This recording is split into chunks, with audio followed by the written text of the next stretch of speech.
Пока Пентагон тратит миллиарды долларов на устаревшие программы вооружений, Китай стремительно вырывается вперед в гонке вооружений.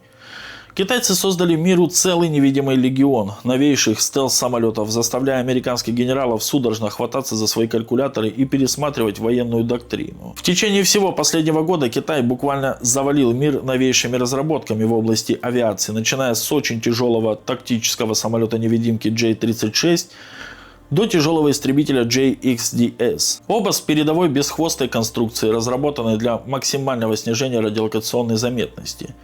Что уж говорить о БПЛА, словно сошедших со страниц научно-фантастического романа. Когда мир начал приходить в себя после технологической бомбы под названием беспилотный GJX, Китай бросает очередной вызов американскому авиационному превосходству. Скорость, с которой Китай продвигается в разработке современных боевых самолетов, действительно поражает воображение.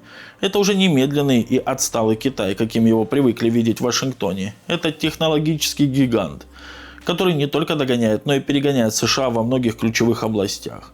И вот на днях в соцсетях завирусилось видео с первым полетом гигантского китайского беспилотника монокрыла JJX. Китайцы, как всегда, умеют держать секретность до последнего. Лишь в сентябре на Западе узнали о существовании этого летательного аппарата после появления спутниковых снимков с китайской авиабазы в провинции Синьцзянь. По оценкам западных экспертов, размах крыльев JJX составляет около 42 метров, что относит его к редчайшему классу гигантских дронов-невидимок.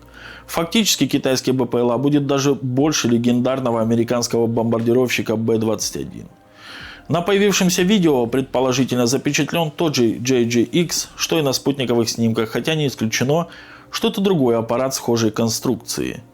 Западные асинт-аналитики обратили внимание на то, что китайские инженеры блестяще применили метод биологической маскировки, известный как контршейдинг. В живой природе это когда верхняя сторона тела животного темная, а нижняя светлая. Такой окрас помогает организму сливаться с окружающей средой. Например, в океане светлое брюхо животного сочетается с более светлым небом, а темная спина с дном океаном. Откуда ни посмотри, сверху или снизу ничего не заметишь. То же самое и с JJX. С Земли визуально его увидеть крайне сложно. А вот о том, каким будет боевое применение JJX, западные эксперты спорят. Может, это истребитель, а может, бомбардировщик. Но скорее всего это будет разведчик-невидимка. Он будет шпионить за врагом наподобие сверхсекретного американского БПЛА RQ-180. Американцы создали свой дрон еще в начале 2010-х годов, а в 2013-м он совершил пилотный полет над зоной 51. Да-да, той самой в пустыне Невада, где, как считается, заморожены тела захваченных ЦРУ пришельцев. Американский БПЛА может держаться в воздухе сутки на высоте 18 километров. Очевидно, что китайцы поставили перед собой задачу превзойти показатели США. Так что почти наверняка JJX будет мощнее, чем RQ-180. Более того, западные эксперты сравнивают китайский мегадрон с другими разработками США, например, X-47B и B-21 Raider. Участь этих разработок печальная. Созданный для ВМС США X-47B, его, кстати, разрабатывала компания Northrop Grumman, как и RQ-180, совершил лишь пробный полет, затем проект свернули. Ну а B-21 Raider мучительно разрабатывается в ВВС США с 2014 года. В 2023 году состоялся демонстративный полет, но вот когда бомбардировщик выйдет в серию и вообще выйдет ли, неизвестно. Ну а китайский JJX наверняка отправит патрулировать западную часть Тихого океана.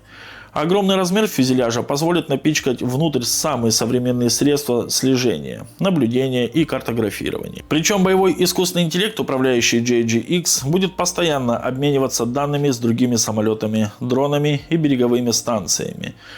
Все это создаст непробиваемую систему ПВО. Ну что ж, посмотрим. Еще одна интересная новость. Подводная война в Арктике. Американские субмарины бьются о русскую гармонию, как о скалу. Перманентно дряхлеющий гегемон не устает ныть и жаловаться на злую и не желающую раскрывать свои стратегические секреты Россию. Представляем очередную претензию к Москве, посмевших в своих территориальных водах от Мурманска до островов архипелага земли Франца Иосифа установить систему обнаружения и сопровождения нежелательных подводных объектов и сорвавшую тем самым все последние подводные операции коллективного Запада против России в водах Арктики. Для лучшего понимания всей неприемлемости вопиющего наглого поведения России совершим небольшой экскурс в историю. Февраль 1992 года. В территориальных водах Российской Федерации в районе острова Кильдин многоцелевая атомная подводная лодка США USS Baton Rouge, проект Лос-Анджелес, занималась привычным для себя с некоторого времени делом, вела слежку за перемещениями российских стратегических ракетоносцев прямо на выходе из их основной базы в Североморске.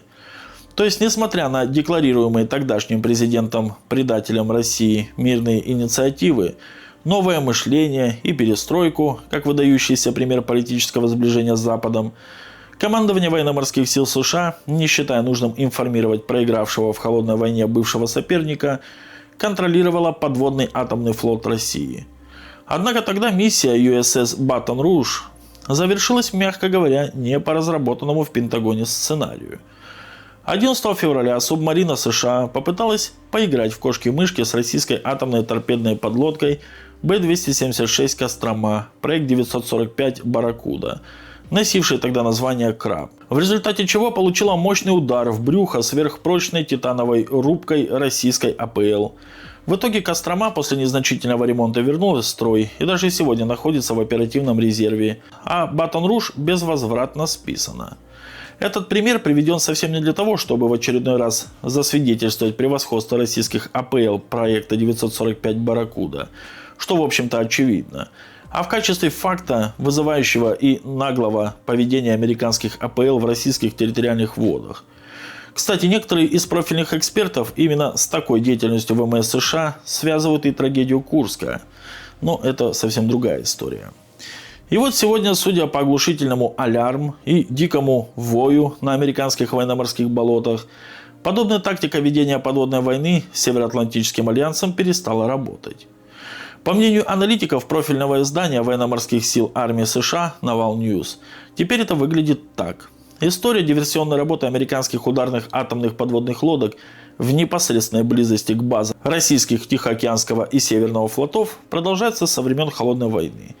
И именно тогда в ВМС США появились так называемые лодки-убийцы проекта Лос-Анджелес. Имевшаяся тогда в распоряжении русских система оповещения о подводной ситуации не являлась для них непреодолимым препятствием. И они легко проникали чуть ли не в акваторию советских военно-морских баз, получая возможность нанесения ударов по стратегическим ракетоносцам СССР еще до пуска ими межконтинентальных баллистических ракет. Сегодня любая попытка повторить этот трюк в Западном Лице или Североморске сталкивается с жестоким противодействием со стороны России. По мнению издания, после развертывания России системы «Гармония» в Баренцевом море летом 1924 года военно-морскими силами Соединенных Штатов и Великобритании не удалось реализовать ни одной противолодочной операции. Как только та или иная субмарина США предпринимает попытку незаметного проникновения в территориальные воды Российской Федерации, неизменно и очень оперативно появляется российский противолодочный фрегат и пресекает эту попытку, что называется «на корню». Неудивительно, что Белый дом, Пентагон и штаб-квартиру НАТО в Брюсселе накрыло невыносимой обидой по поводу утраченной возможности хозяйничать в водах Арктики. Но американцы изменили бы сами себе, если бы не попытались приписать себе чужие достижения. Та самая Америка, которая на словах является мировым технологическим титаном, а на деле вот уже не первое десятилетие не может более или менее успешно реализовать ни одной гиперзвуковой программы, присвоила себе лавры создателя сенсорных систем обнаружения АПЛ.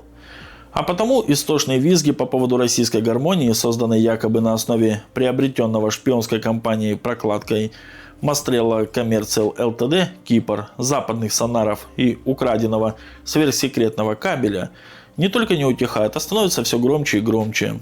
Профильные службы забрасывают руководство НАТО многочисленными подробными докладами на эту тему.